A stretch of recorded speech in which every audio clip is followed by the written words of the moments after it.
Howdy, how's it going, everyone?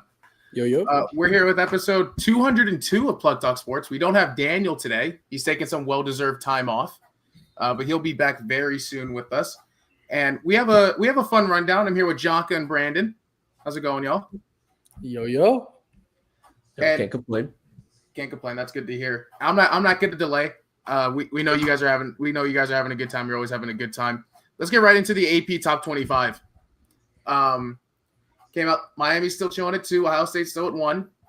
Jonka, you are the college football expert here in comparison to myself.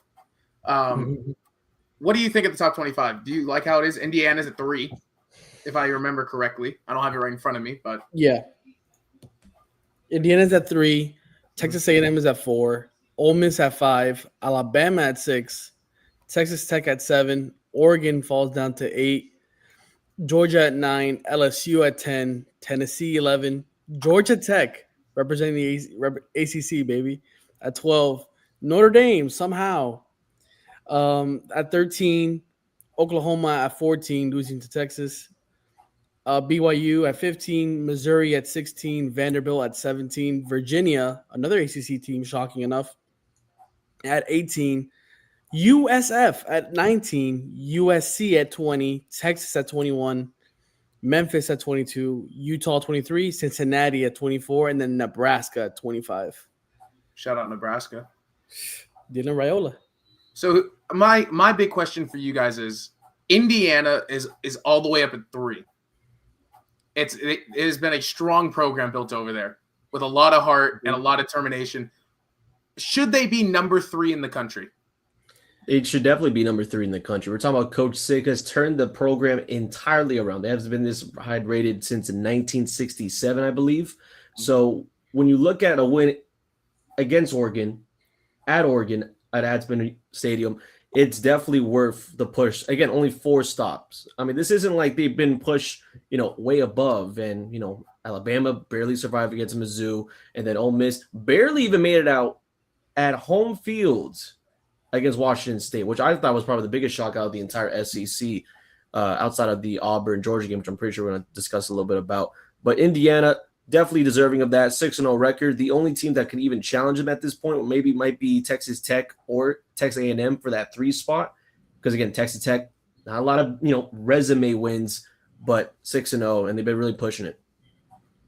Yeah, I'm going to have to agree with that. Texas Tech, Ole Miss has been impressing me this year. Alabama, I don't know why they're at 6. I can understand why they're at 6. Like, don't get me wrong. But just after FSU losing 3 straight weeks is making that one loss very hard to overlook when you have Texas Tech, who's 6-0, and then you have Georgia Tech, who's also 6-0 and handling their business in the ACC, just like Miami. You could make the argument that Georgia Tech and Texas Tech should be above Alabama at this point. Now, Notre Dame, they're the only, besides Texas, 2-loss team in the top 15.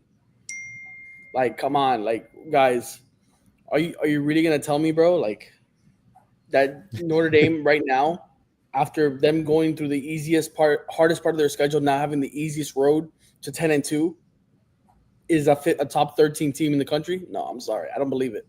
I don't believe it either. Honestly, because I know we're probably going to talk about it too, with the Red River rivalry game that Texas basically not even allowing John Mateer in his first game back from injury a touchdown. But Oklahoma dropped 8 spots. I still believe a 5-1 Oklahoma team is better than Notre Dame, in my opinion. Mm-hmm. I still believe that BYU, hell, I might even put BYU over Notre Dame for this current roster. I think Notre Dame, it's weird to even put them at that position at 4-2, especially at top 15. I would personally love to see USF play Notre Dame and see what happens. I would love to see that matchup just to see what could possibly happen.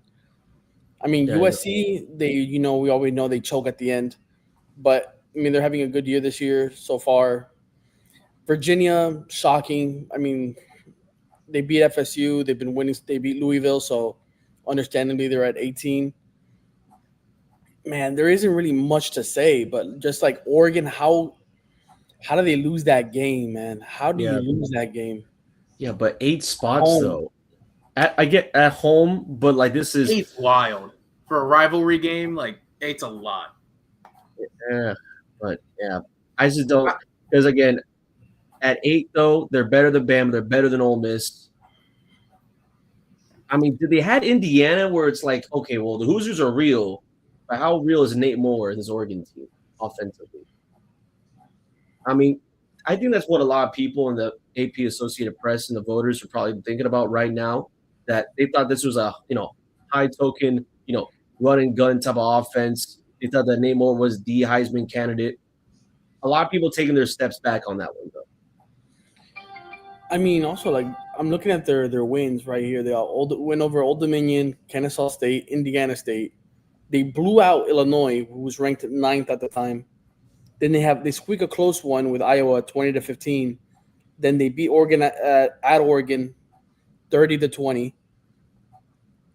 I mean, is the resume great? It's not bad. I mean, Illinois was kind of a flawed team to be at 9, but beating Oregon at Oregon, I think shot them up to 3. Yep. I can understand why that happened, but Yeah, I don't know. undefeated. Undefeated. The power of undefeated kind of like goes over that one loss. But There's 9 undefeated teams in the top 25 right now. I've always said every year. I think Brandon can attest to this. Blake hasn't really been through this yet. I believe until like week 7 or 8, this is when the most shifting happens. When big games start to like really and like injuries really start to affect teams, and losses can start to happen, and we're gonna see it when the most shifting. I mean, James Franklin got fired. I was gonna bring that up next. That was the next topic. 3 straight losses after that Oregon loss to then UCLA and then Northwestern. Buddy, that's a downhill fall, bro. You play Oregon, top team, then you can play UCLA, who's not bad, with Nico Lamaleva, and then you play Northwestern. Bro, what kind of a downward spiral is that? Good team, average, trash. And you still lose all of them. That team was already on we've already quit on James Franklin. Now they have to, bro. They play Ohio State in like 2-3 weeks. Good luck. And they don't have Drew Aller anymore. Yeah, that's true. He's out for the season. He's out for the year. Yeah, out for the year. We're talking about, and also was the 26th team. So in the top 25, Illinois was the first team out. Yeah, which is another thing for Indiana. And let me just add this: after that firing of James Franklin, I think like 6 or 7 of their top commits for the future have decommitted. Yeah, bro, they better look for a good head coach quick, or else their team's really gonna fall bad. I'm telling you guys right now. Yeah, I just think that because there's a lot of names out there already. Matt Rule leaving Nebraska, I don't think that's going to happen. But I even saw a name Lane Kiffin. I think that everyone, whenever there's a job open in a Power 5 school, Lane Kiffin's like the first person's name to be put out there for some reason. I have no idea where they're going to go with. And I doubt they get someone during this year. I think next year when we get to see, let's say that a top 10 team somewhere, they don't really do so well, and they fall out of the playoffs, and then a coach wants to go somewhere else. Like what we saw Brian Kelly do with Notre Dame going to LSU. So take a look at that at least, I would say. The top 3 candidates that somebody saw on Twitter or X was Blake Baker, the defensive coordinator for LSU, Shannon Dawson, the OC for Miami right now, and then Will Stein, the OC for Oregon. But then the sleeper, Alex Goldish for USF. Yes. I don't think he's leaving USF, to be honest. I think he's committed to bringing that program to a higher standard. I think he's going to stay there. But I would be shocked if he left, just to be honest. I mean, it's a big pay raise in a bigger school, more money, more everything. Yeah, and now the group into the Power 5, that'll be a huge step for his career. Man, and he's a tough guy to play against. So all credit to him for being mentioned in those big names. So I'm just saying that. So I just want to ask before we move past, 2 questions, both of you I'll ask separately. Should they have fired James Franklin after 3 straight losses? Was it too fast? Was it deserved? Or I think they should have. And I think doing it now gives them plenty of time to look for one throughout the season, just to avoid a lot of these recruits from leaving, and maybe giving him more time to get the guys that he wants, and maybe not the guys that James Franklin was trying to get, that weren't really the guys that the next person is looking for. So in that sense, from firing him early could benefit the next head coach. But if they would have waited to the end of the season, I don't know if they would have been able to recuperate for next year, bro. To be honest, it would have been a lot of losses. Yeah. Brandon?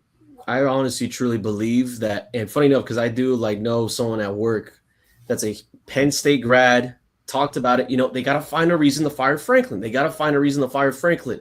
And he finally found his reason. And there was a lot of reports that were saying that even though it wasn't Adidas that was really pushing Franklin's firing, but Adidas helped out a lot about in the buyout situation.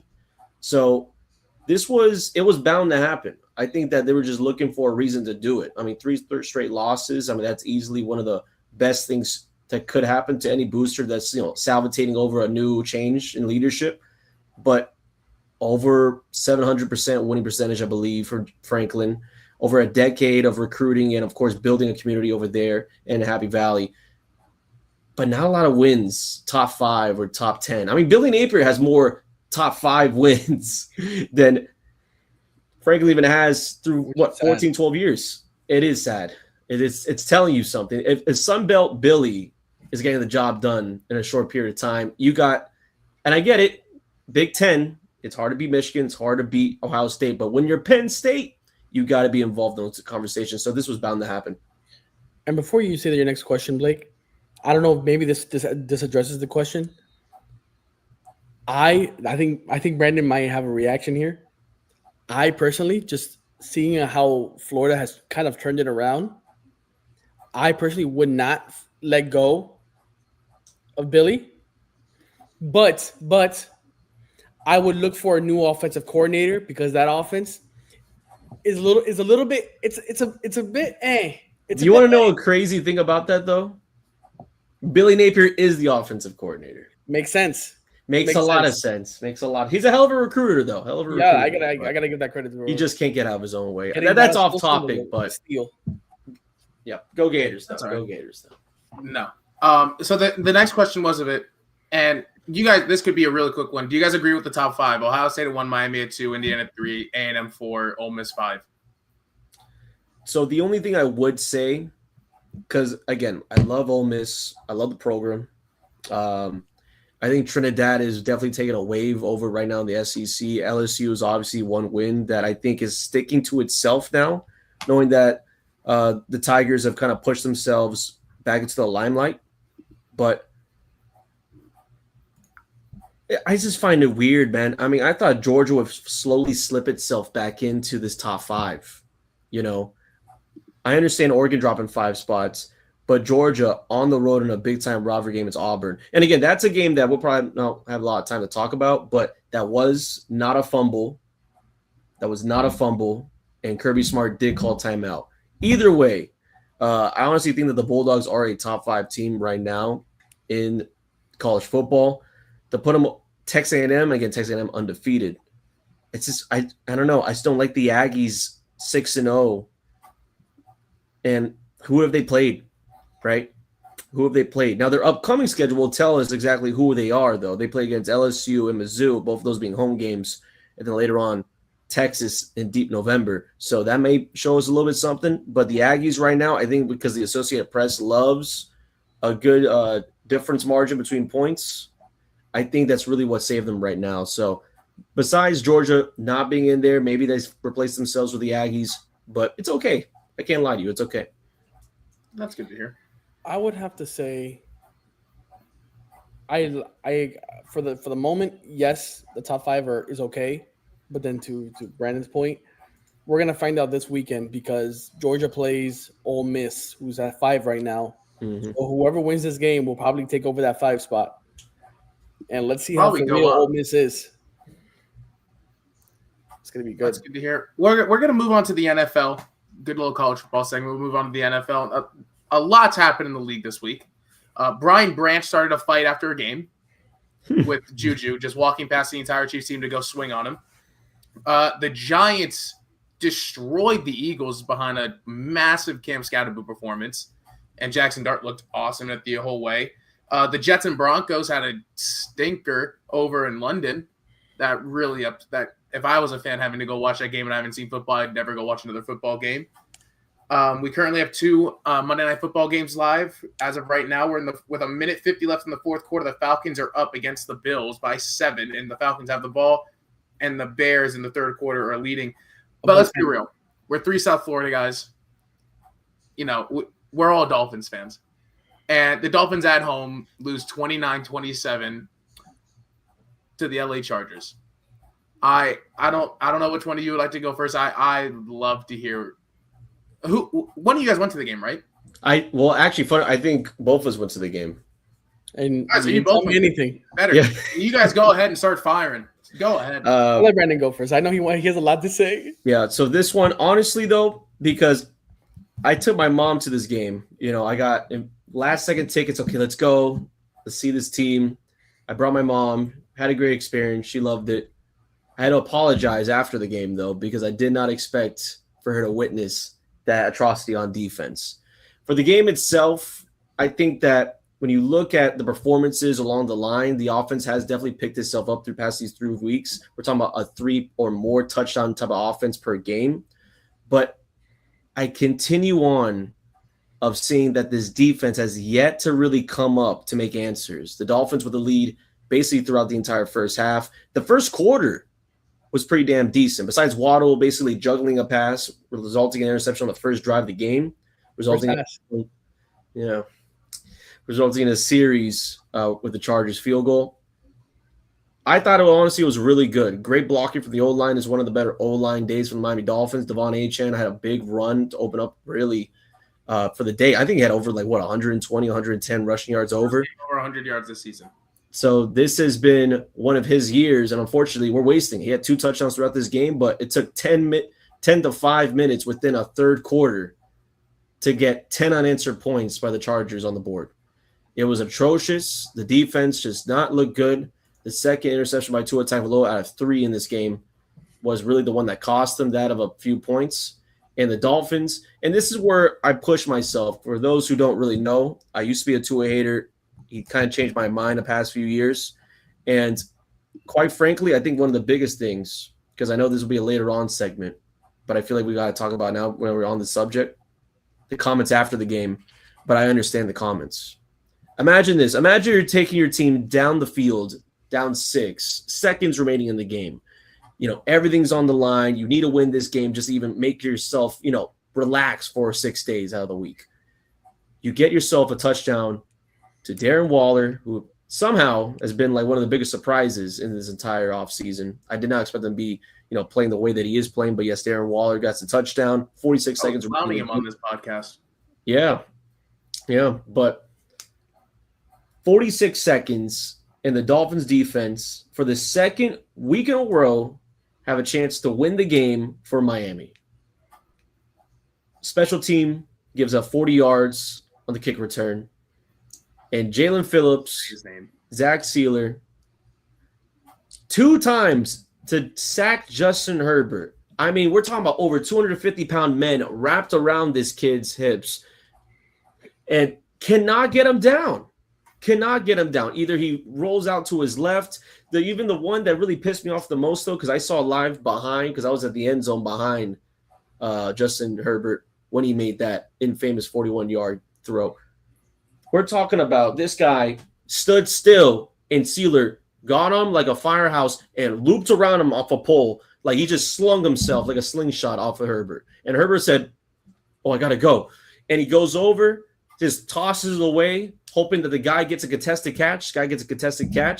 And the corner that's guarding the guy cannot finish the tackle. 41 yards down the field later on. He runs out of bounds, stops the clock. Chargers get themselves a field goal to take the lead.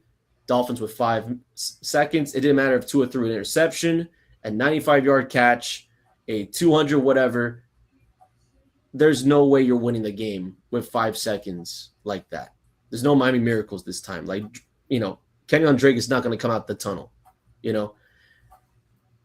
This is my issue because I understand if I'm a star quarterback on an NFL roster and you're trying to tell me that I put up with this offense 28 to 27 points per game, and I've gone out to lose, 4 out of the 5 games within a possession or a series, and half of the time is usually the defense, special teams giving up touchdowns to the Patriots, and then you have the Buffalo Bills, Sealer, who you paid so much money tackling punters for no reason.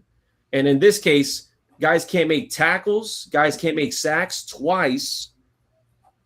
Yeah, I'm going on that podium and letting people know, hey, my guys are not showing up to meetings. My guys are late. There's guys that should know what the hell you've done.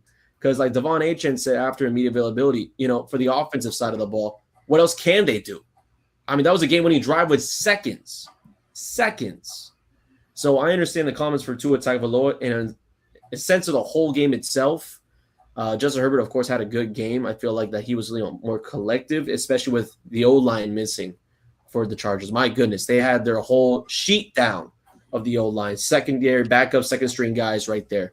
So their sense, Herbert showed out, but the defense, this was a game where I felt the Dolphins probably should have won that one at the end. But Anthony Weaver, I mean, I've been beating like a drum. He's got to be gone. I don't care. Why are we doing man defense? We should be making sure that they don't even have a chance to get towards that first line. You got a guy in isolation over here. He misses a tackle. Guy has 40, 30 yards of free real estate. Why is that the case? I mean, we got linebackers dropping back. Bradley Chubb is on trade blocks. If people tell me something about, the offense is not, this is the Jets, okay? The defense is ass. That's about it. But that's my take on this Dolphin team. And honestly, if they lose to the Cleveland Browns next week, who have yet to even score 20 points in a game, I don't even know how to react to that. Blake, I mean, yeah, I'll go. I have an article out about how the Dolphins reset on the blog site. If you two haven't read it, I think you guys would both like it. But it's funny because I'd give Tua like a B- for this game. It wasn't really a bad game. He had a couple missed throws. The one interception that was his fault was a bit behind Achane. Can't make that mistake. But you put up 27. You threw for over 200. You're able to run the ball.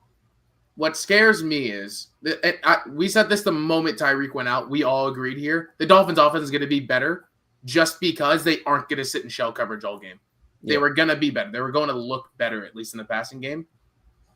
What worries me is, and you brought up, the Chargers had 4 backups starting on Sunday. They had 4 backups starting. And they ran the ball all over the Dolphins. All over the Dolphins. They rushed for 140 yards.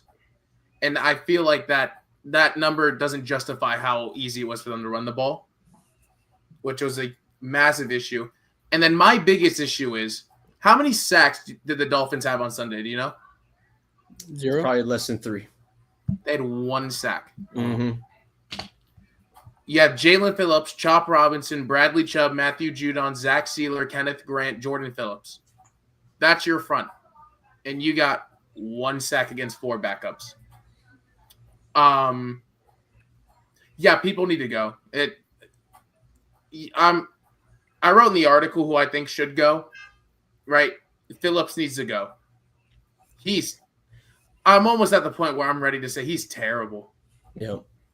Because every single, you even saw it in person, both of you guys, every run play, they would only run it when he was on the field. They didn't run the ball one time without Jalen Phillips being on the field. If he was on the field, they ran the ball right at him. And guess where he was? Behind the play, because he would just go outside and try to rush the quarterback. Because I don't know if this is him just not understanding how to play football, or if it's Anthony Weaver telling him, hey, just pin your ears back every single play. I don't know. I can't tell. Because they were going for – every carry was going for 9 yards, it felt like, every time they ran right. And it's so frustrating because Anthony Weaver and Brandon, I've been trying to give him as much time as possible. And you've been a bit quick. I'm ready for it to go because I'm sitting on the side. I'm not on the sidelines. I'm just watching it on TV, and I can tell you what's wrong.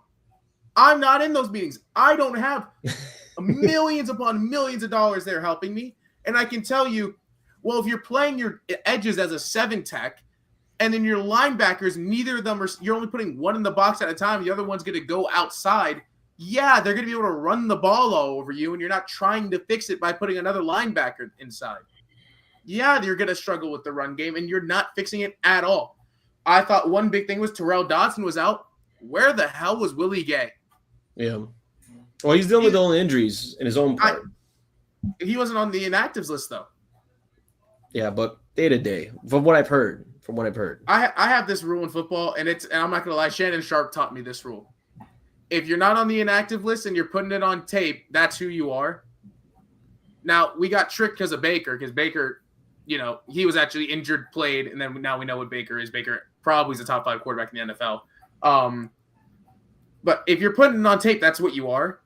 And what Anthony Weaver has put on tape is he refuses to try and grow with his defense. He refuses to learn about his defense, and he refuses to make changes. He's dying by his sword, and he died 6 weeks ago. So, yeah, that's where I'm at with the Dolphins after that performance. Jonka, have your field day. The Patriots are going to be first in the division in the next couple minutes. No, it's official. Nice. The Bills have lost, and we now have sole custody of the division since 2019. Which was, I think, the last year Tom Brady was with the Patriots. God, that sounds terrible. I want to thank God. I want to thank my mom. I want to thank Drake May, Mike Vrabel. I want to thank Josh Allen. Week 6. I want to thank Josh Allen for multiple interceptions again. I know it's nice. It's nice. I've had a pretty good year so far, except for that 5 turnover game against the Pittsburgh Steelers and that week 1 against the Raiders. But set that aside, we're still first, though. We're still first. But yeah, I was there with my brother and my friend Michael. It was, I would say, underwhelming because I'm not gonna show you my shirt because I'm just gonna be very explicit. But still, for the people that understand it, they will understand. It's exactly how I expected it to happen. But I did say on the show, I think it was last week with you guys, that I could see the Dolphins making havoc if they can get to Justin Herbert with that pass rush. Like Blake said, only 1 sack. How many pressures did they have? I can't pull that up off the top. You can pull it? Okay, that's fine. If honestly, Jonka, I feel like it was at least if not 2/3, the entire second half was more pressure. Okay, yeah, I can agree with that one. Yeah. I mean, 3 interceptions for Tua. I know one of them, the first one was tipped, so I'm not going to put that on Tua. That even though it is an interception, I'm not going to put it on him because I think there should be turnovers on the receivers. If you touch the ball, pops up, it's on you. Don't touch the ball, period. But overall, if you got 5 seconds left at the end of the game, why are you throwing like a 5-yard out to the side, bro? My guy, listen, I would rather get intercepted throwing a 70-yard bomb and just hoping Waddle or somebody catches it and gets loose somehow and you win the game. But come on, it's like who drew that up? I'm serious. Who drew that up? Who made it seem? It was supposed to be a lateral play because you can see when he throws it, Waddle's running backwards to try and loop it. It doesn't make sense. It doesn't. Yeah, and it doesn't matter. And then adding to how the game ended and how somehow the Chargers were able to go down the field to like around the 20 and just run out and then give them a free field goal for the win. Tua on the press conference basically throwing everyone under the bus, even though he said he needs to play better with the 3 interceptions. Buddy, if you're in the fire, why would you also throw more fuel onto the fire, bro, while you're in the fire? It doesn't make any sense. But is he really in – look, I'll put it this way because I understand face player of the franchise. I understand that part. But are we going to highest paid player as well. But are we going to put right there front and center that the Dolphins are losing games because of Tua? Because if we're talking about specific players, I'm thinking it's going to be the guys on defense that haven't even been on this roster for more than 4 months. That's what I would put it on. Let's just transition to Tua's comments. Let's just go to that now. Like we're on it. Let's talk about it. I'll tell you what my thoughts are because Jonka, you already started opening up about it. I genuinely think that what's happened is they've had a players only meeting. They had it after week 1, and they've probably had another one without announcing it's a players only meeting, probably after the Pats game also. And Tua, he's made it a point the last 2 years of trying to be this vocal leader. He's trying to do that. And I think he probably is just like, I don't know what to do now. Because I'm trying to rally the team. Other captains on this team are even trying to rally the team. And guys don't care. They've already given up. They don't want to show up. And I think he's just done. I think he's just like, look, guys, I'm doing what I can. I got guys that aren't showing up to do their job. And I don't agree that you put that out there publicly, but I get why he's doing it if that's what I think the reason he did is the case. So I've got a question for both of you guys. Knowing that Tyreek is now out, you don't really have that. I mean, that Malik isn't really that guy. Taj isn't really that guy. I mean, Waller's in. He's doing great, to be honest. But before the trade deadline on November 4th, would you bring in a receiver? Absolutely not. You wouldn't bring in a receiver? Never would. This is an offense, and the best way I put it, it's an offense that doesn't have too many issues on skilled players. The only skilled player issue is on the defensive and special team side of the ball. If Miami was to do, and I know this is a little bit off topic, but if Miami was to do anything going towards the trade deadline, and we've already heard reports of, unfortunately, I hate to see this guy go, but Bradley Chubb potentially being on the block, Phillips being on the block potentially. I'll take him. Use that. Please take Bradley Chubb and Jalen Phillips. We have no pass rush. It's pissing me off. Don't worry, you still won't. Don't worry. Yeah, but at least help out the secondary. So that's what I would say. If you're looking to get skilled players, fix up the secondary. Chris Greer had all offseason to do that one part, and he maybe has a few weeks or so now to fix his mistakes, but I don't even think Miami's going to trade anyone at this point, to be honest with you. I wouldn't. Would you re-sign Christian Wilkins to help with that run stop? I don't Depends think how much. Come back here. Man, Wilkins got extremely dirty by the Dolphins organization. Mm-hmm. After the Tua comments, how do you move forward as a team knowing that he threw the coach and the teammates under the bus? How do you move forward as a team? It's like, why do you have to say that publicly, though, bro? That's the point. Now everybody knows that the team internally is effed up. Like, come on, bro. That's the one thing you don't do. You don't snitch. You don't snitch. We all know snitches get stitches, and Myles Garrett is coming to his head. I'm just letting you guys know right now. I'm telling you, all right.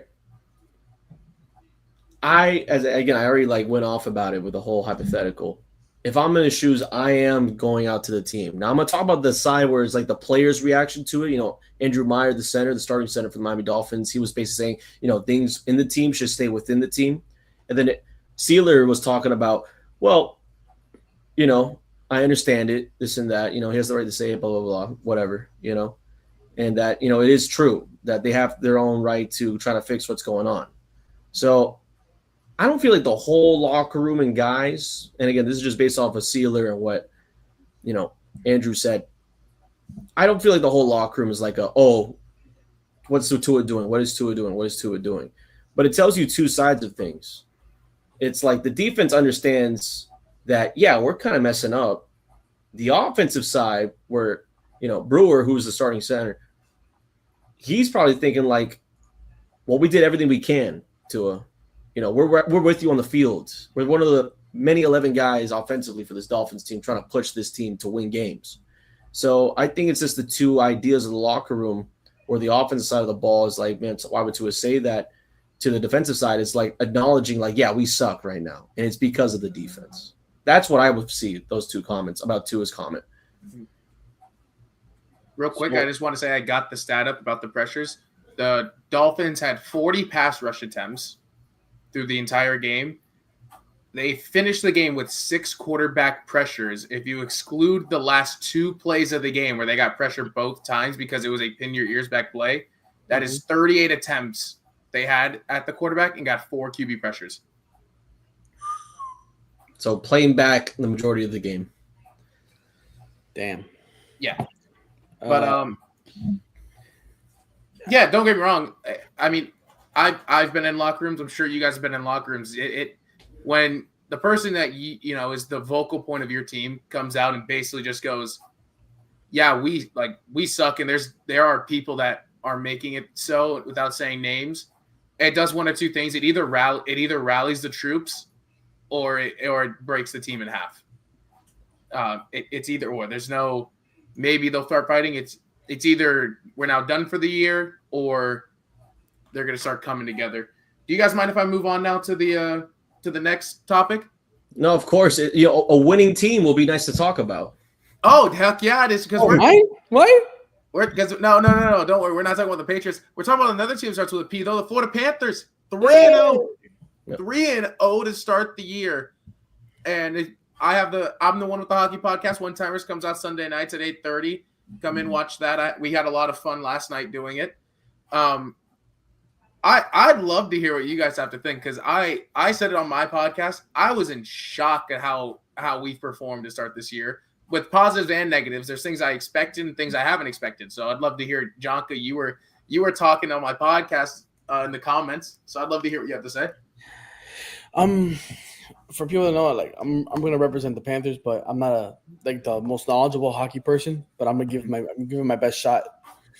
After Barkov and Kachuk are injured, and maybe Kachuk comes back for the playoffs. He comes back early January. Okay, yeah. So I didn't know Daniel was like, yeah, this is not going to be our year. He doesn't think we're going to repeat.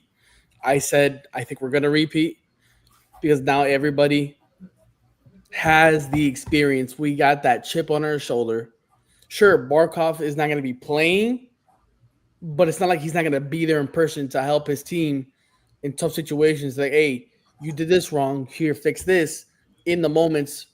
And remember, in the playoffs, it's a series. It's not a single game. So he's going to definitely help there. And when Kachuk comes back, he's going to be an even bigger help. Hey, Jonka, I don't mean to cut you off. I have to turn my mic and camera off for 2 seconds.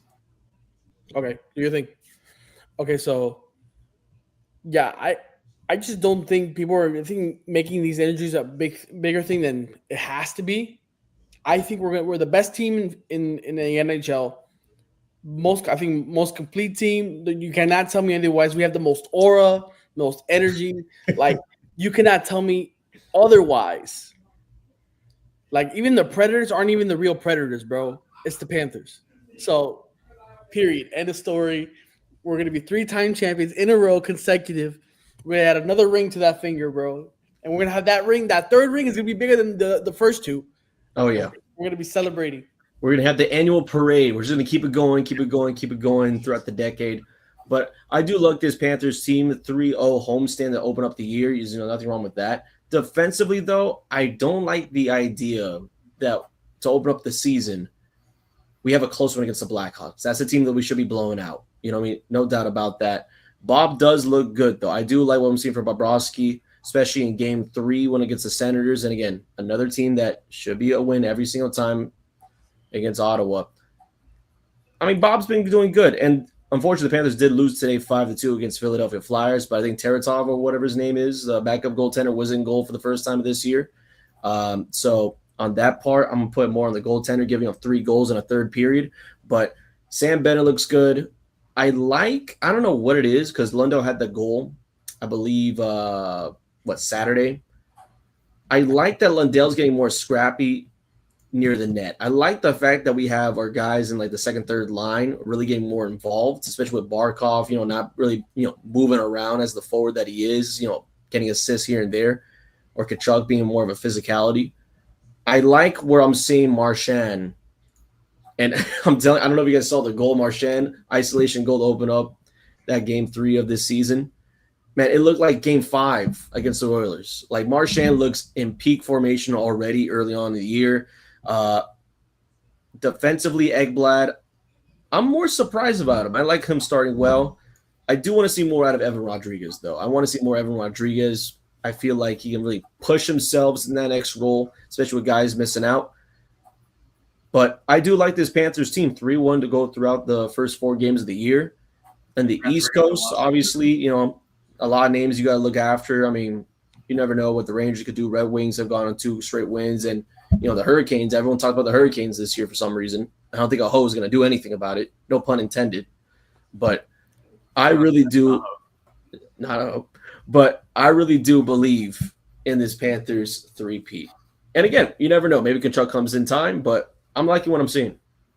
The thing with this Panthers team is the way they play. God, it's so annoying. They play the exact same against every single team, which is good. Being able to play the exact same against every single team. I'll be honest, it just happens to work better against good teams because the better teams in the league, they don't want to sit on the boards all game. They don't want to have to get physical down low most of the game because the really good teams in the league usually have a McKinnon, a McDavid. They usually have really smart veterans that don't want to get on the boards and hit that often. So it works when you play these younger teams like the Flyers and you play the Blackhawks that, they kind of don't even know what position to be in. When I went and watched the Flyers game in person, I saw a lot of the time guys on the Flyers just not being in the right position as they should be in a set, but it was working because that's kind of what you kind of have to do. Like your wing kind of has to drop lower instead of being high on defense against the Panthers. And then your center kind of has to take that job up top. And they were doing that. It wasn't successful because the Panthers were bodying them, but it actually worked in Philadelphia. They did that exactly, and it worked very well. I believe in the Panthers repeat a lot more now than I did a week and a half ago. A lot more because Kachuk comes back in January, and he was supposed to come back late to mid-December, and now they're going to give him an extra 2 weeks, which I think they should give as much time as possible. When he comes back, then you have a true playmaker. The one thing that Paul Maurice does that bothers me is he mixes up the lines so much. You'll have a player play on 3 different lines in a game, and that's normal. That's what he does throughout the whole regular season. I want to see Lundell on the first line the entire time. I want Lundell, Reinhart, Verhaeghe on the first line every single shift that they can be. They need them on the line together because this is our year to be like, hey, we called him Baby Barkov. It's out in the media now. He's Baby Barkov. Let's see it. And luckily, he's been playing so good. Insane. It's been nice. I still think we have the best defensive pairing in hockey.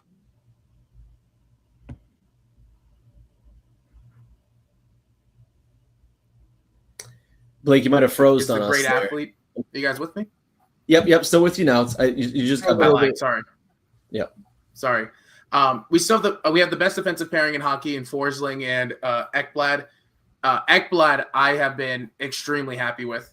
Even with the loss today, you'll give up 5 goals in the regular season. It happens even against bad teams. He's been wanting to shoot the puck. He's the only guy out there on the Florida Panthers right now with the letter on his jersey, and you can tell with the way he's playing. He's giving it almost everything, and we're just starting the season. I've loved that. It's been a huge plus for us. Bobby had his struggles in the first 2 games going out from net, but that's expected early in the season. You want him to take the time off. You maybe have a little bit of rest. That's perfectly fine. What worries me a bit is the development of Mackenzie Samoskevich. He's a young left winger that he's on this team because the whole point was really, I think we're looking to get off Carter Verhaeghe, and they want a replacement for Carter Verhaeghe, and that's Mackie Samoskevich. And so I think they wanted to, mix him into that first line minutes with Reinhart and Barkov. Barkov going out, that kind of leaves Mackie in a weird place. But he's played really good. He's getting shots on net. He has a goal already this year. He has 2 assists. I believe he also had one tonight, so it'd be 3 assists this year. So, my one major worry, he's been impressive because he is fast. He is quick. Oh, yeah. And we don't have a ton of that on our forward line, so it's very nice to have that really good athlete. And we'll get off hockey and we'll go to our last topic of the night. But I do want to say one thing though. I do want to say two things rather. Make it Shout out to Seth Jones, definitely taking a step defensively. I mean, he's actually finding himself through basically the neutral zone, getting passes easily. Mm-hmm. And for Forsling, because as you mentioned though, Blake, a lot of guys and a lot of different lines. I think Forsling's been like the $1 million man at this point right now with that. The guy has the most minutes basically played on the ice throughout every single game so far this year. I don't think that's going to change throughout this year. So I don't know how much it's going to drill him through the ground, but it will not change him. That man, he is. They talk about it in the Panthers locker room. He's in the best physical shape of any player in the NHL.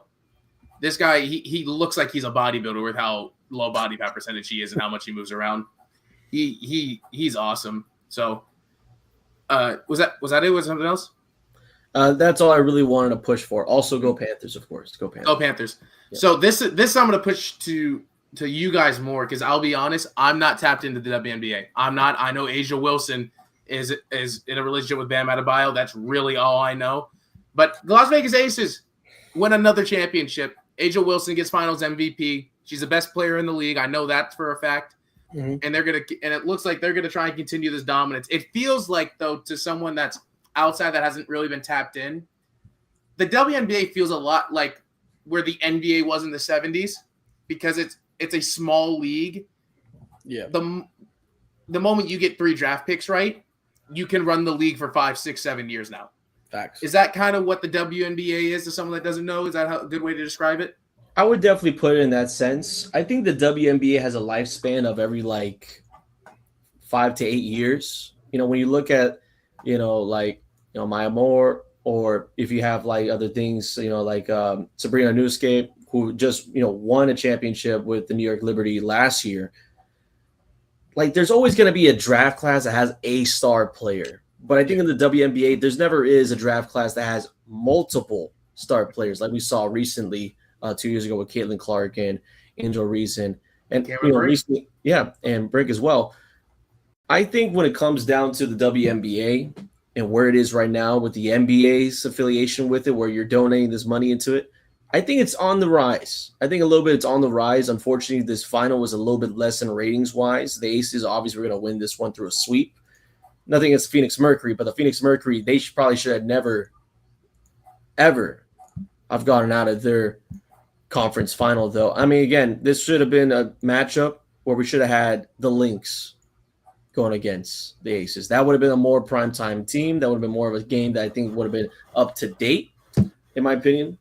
But Mercury showed up, so it didn't show out. But this is a good era of WNBA basketball right now. Yeah, I would have to agree. I mean, I watched a couple of the games because I like to watch WNBA because I feel like even though it's not as entertaining as the NBA, I just feel like the competition is really intense when it comes to the WNBA. I mean, I have to agree with Asia Wilson being the best player as of right now. I mean, maybe Caitlin Clark has something to say after coming back from injury next year.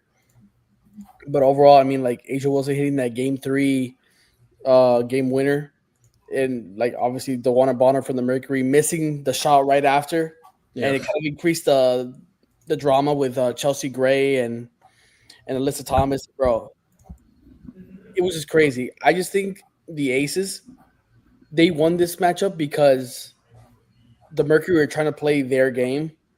They're just as big.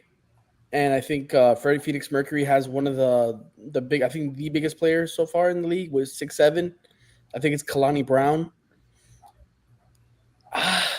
It doesn't match up. I mean, the Indiana Fever with no Chelsea Gray, no Lexi Holt, no Kaden Clark, no Sophie Cunningham, they went all 5 games and took it into overtime and nearly won that.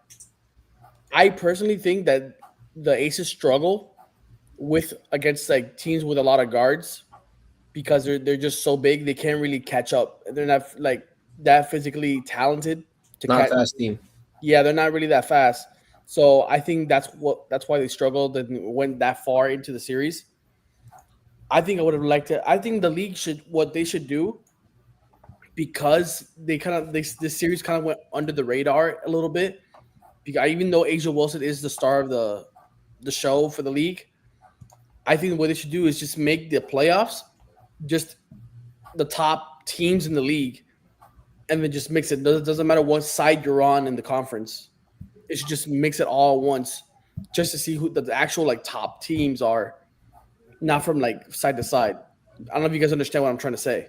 I know what you're saying. You don't want conference against conference. You just want there's not that play many in your conference and then go anywhere else. There's not that many teams really in the league right now, and hopefully, I'm pretty sure they're going to be expanding in the coming years with multiple teams. So, as of right now, I would make that the playoff picture in a way. But overall, I got to give credit to Asia Wilson and Jackie Young to sweeping the Phoenix Mercury 4-0 and winning another championship, bringing it back to Las Vegas, and hopefully next year they can repeat. But I'm going to be rooting for my Indiana Fever, to be honest, because I just think they're the best team. I mean, bro, you have your top 5 best players out in the playoffs, and you took the champions to the final game in the series, and you nearly won. So I think that just has a lot to say about the Indiana Fever, and I think they're going to be the team behind the Aces next year coming into the season. I think that they will be good. But again, there was a lot of surprise from the Eastern Conferences here. Like the Atlanta Dream has been definitely a surprise to me. Yep. And the Liberty are still a good team. They were like, 10 games above 500 and short season for the WNBA. But I mean, I think the Aces are in their own stratosphere right now. 3 championships out of the last, 4 years. And I mean, Wilson, that game winner that she hit, that was over a married couple. Yep. A married couple. I can't imagine what that does for, marriage counseling at this point. Losing a game like that. Makes private life maybe a little bit more difficult sometimes. Yeah. They're just probably the kitchen table is just like, you could have just called for the help. You know that, right? You could just call for the help. That's fucked, Brandon. Like, no, but it's true. It's true, though. You never know. Asia Wilson has done that. Asia Wilson has done that to them, in theory. But honestly, dude, like the idea of the story as well for the Aces. They have one of the best coaches there is right now in the WNBA. But this was a team that was basically 7-7, 14-14, barely a 500 team in the middle of the year. They're losing games to more than 20 points. And they somehow finished the year 30-14 on a 10-game winning streak. And then going into the postseason, just dominating, getting through games. And again, there was some struggles here and there early on, but they found themselves in their way through. So I thought this Aces team was going to take a step back with Kelsey Plum going over the Sparks. Somehow Los Angeles got worse. 9th ending off the year. Now, the team to look after going into next year was, again, Caitlin Clark be back from injury, Cunningham, Mitchell. They're all going to be they're all going to be there. They're dogs over there. You know what I mean? For sure the Chicago Sky aren't the team to beat. Angel Reese told me that they're the team to beat. I wish Haley Van Lith was good at basketball sometimes, Like, she is a talented player, but Paige Buchers with Dallas Wings. That's another one, bro. They're cooking a little bit. That's another one to look at. And again, Dallas, the worst team right now, the WNBA, but only way to go is up. I truly do believe, though, the Liberty will be back, though. I mean, they have too good of a roster. Unfortunately, they're not really looking to keep their head coach, who's been, again, won a championship not too long ago and has been one of the main WNBA outliers when it comes to coaching and positions of the helm like that. Mark Jackson. But on top of that, it's a very New York thing to get rid of a good coach. So I'm not surprised by the Liberty's move. For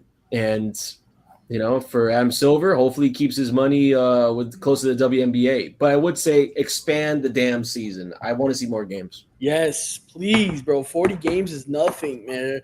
Bro, please. We need more games. They got to expand it. I mean, again, because preseason basketball is just about wrapped up, I mean, they're going to be fighting for a new CBA soon, so hopefully God, am I interested to see how that goes. Oh my goodness! I don't know if you guys heard about the drama with Chelsea Gray and I think it was Chelsea Gray and the commissioner, calling her out, and it was a whole drama. Yeah, that was. Oof. Trust me, I could talk about the WNBA CBA all day. I could talk about that all day, but I won't get into that. We'll be But if those who are interested, though, I do have a big announcements from our multiple podcasts. Right, I've been waiting all day to hear this. Great way to segue this in. But Courtside will be returning for Wednesdays at 8:30. Yeah. And again, this will be a time specifically at 8:30 for the month of October. That time will change differently in November. That will be announced at a later time period. But upcoming this Wednesday, 8:30, we will have Courtside, which of course we'll talk about Miami Heat basketball, who unfortunately has gone through no winless throughout the entire preseason so far. We'll talk about that on Wednesday. We'll talk about Casper Jacques showing us and his talent as a skilled ball handler. We'll talk about what happens with Tyler Hero. We'll talk about that and more of the NBA. I want to hear about Cooper Flagg, Brandon. Cooper Flagg. I'm playing point guard tonight. Actually, you know what? With the last 4 minutes that we have, I do want to do a little NBA rant, though. Because I see a lot of people do it. We're going rogue. Cooper Flagg may not be. What did you say about him? That's my guy. Okay, I love Cooper Flagg ball. I loved him when he was in Maine. But I'm telling you, though, from high school prodigy from Maine to Duke guy, is Ace Bailey a little bit better? I've been seeing the Utah Jazz, and honestly, Walter Clayton Jr. and Ace Bailey have been an insane combination so far. I like what I see from Utah. I'm not saying they're a team to look out for. I'm just saying if you have NBA League Pass and you're bored on a Wednesday or Tuesday night, put on a Utah Jazz game. That's fun. Excuse my language. That is fun basketball. That is fun basketball. I don't really put out words like that. Hopefully, age restricted stream, but that is fun basketball. Cooper Flagg and the Dallas Mavericks, they should be not contender. We have to see against real competition, but Cooper Flagg, I think, is going to take a slow progress with them. Ace Bailey looks he's ready to go. Damn, he is ready. I think Ace Bailey's game is easier to transition though because it's so perimeter oriented though. I could be wrong about that. I just think personally, Brandon, I think Cooper Flagg is going to look so much better scoring in the NBA than college. I think in college sometimes it looked clunky because the lane's so tight. In college, his favorite thing to do is just do the turnaround mid-range. That's his go-to shot. He loves that shot. In the NBA, he actually will have space to do it, and he's also 6'10". Like I saw him do the turnaround in his first preseason game, and he buries it from just over the free throw line. That's what I'm looking forward to. Yeah, and unfortunately, that turnaround move, that's a very familiar Luka Doncic early years move. So for those Dallas fans that somehow found their way to get the number 1 pick, Cooper Flagg. Bullshit. Thank you. Yes, Blake. It might be a little rigged. This is honestly more rigged than the Patrick Ewing stuff with the cold envelope that David Stern has done. I don't know. That envelope did have a bend in the corner, though. I still didn't result in a championship. But for the Dallas Mavericks, just give Cooper Flagg some time. He's not going to get 20 points in his rookie year. I won't say that. So, what about 17.5? What is the line? I'll leave that. I don't want to. I'll leave that for your podcast. Yeah. And again, if you're looking for specific betting and things like that, we got a podcast for that too. Shout it out, Jonka. Fridays, probably right now it's going to be at 9 p.m. on Fridays. I go through picks on Prize Picks. I go through my thought process and on how I make my picks on certain players. Maybe I'll even throw in a fun wheel where I choose a team and then I only make a bet for that team. I'm working out some fun things for you guys just to make it more entertaining. Because I don't think you're listening to me for half an hour making picks. Low key kind of like makes it not as fun. So I want to throw in some fun things. And don't forget, when I'm in the show, I'm putting up my own money into the bets. So when you guys if you guys want to see a specific bet or want to like jump in on a certain bet, I'll give you some thoughts on it, and maybe I'll who knows, maybe I'll even put it on the show or use it in a parlay, and hopefully if you hit, all the proceeds will help the show and we'll go straight to cameras or anything else that will help the show out improve. But yeah, because Brandon needs some lighting. Damn, bro. Yeah. I got. Hey, look at this. I got my lighting right here. It's right above me. I got my lighting. Bro, Brandon, you gonna let that happen, bro? We went from I'm not gonna look. Shot on I do production stuff, and I can tell you right now, he is right. My only lighting right now is this lamp. Look at that! Look at that beauty. Yeah. So I know I need something. Here's this. We don't live in the best part of Broward, so we don't have the best light in Broward. There is no bad part of Broward. Some would say. There we go. I want to shout out to Blake, to me, to Brandon, to Daniel, and then Isaac in the background that helped make all of our stuff for our shows. He did a great job. Guy's super talented. Easier. I'm gonna plug everybody's there on the bottom here in the banner. For everybody that if you need anything, any specific things, you can DM us always. Ask us questions. We love to talk to you guys. And don't forget, guys, you can always comment on our video while we're live, and we'll try to answer your questions. Or man, we'll even go rogue on one of the topics and just see if you can give us like anything, some hot takes, and maybe we'll answer your questions or whatever. So don't be shy. Guys, right before I close this out, do you mind if I shout out my podcast then? Do your thing, Absolutely. bro. Do you mind? Every Sunday at 8:30, One Timers is our hockey podcast under the PlugTalkSports branch. I don't want to speak to how enjoyable it is because I'm the one making it. I'm going to tell you it's enjoyable and that it's a lot of fun. I've been told good things about it, so I'm hoping that means a good thing. I'm trying to incorporate more of adding like tiers to it. I did my Pyramid of Superstars for it, the top 10 players in the NHL currently active. I will get a better name for it. That is a promise. I will get a better name for it. I'm not Heads. a know-it-all. Heads. I did drop a coin. That's terrifying Heads. that you knew Heads. that. Yeah, that you must be a gambling addict. Thank God you have a gambling show, and that was a head or tails coin drop. Was it heads? I don't know where the damn coin is. I'm in a wheelchair. I'm recovering from a broken leg still, man. Yo, Vegas called. You can't find the coin. Blake, Crap. but we can get the coin later. We'll get the coin later. All right, guys, go watch my podcast, please. Please, I'm begging. Please do it. I need it. I need help. Go watch all of us, guys. I'm signing off for all of us. Brandon, thank you. Jonka, thank you. I'm Blake. We'll hope to see you guys very soon. See you next time. Don't forget, support the troops. Gotta support them.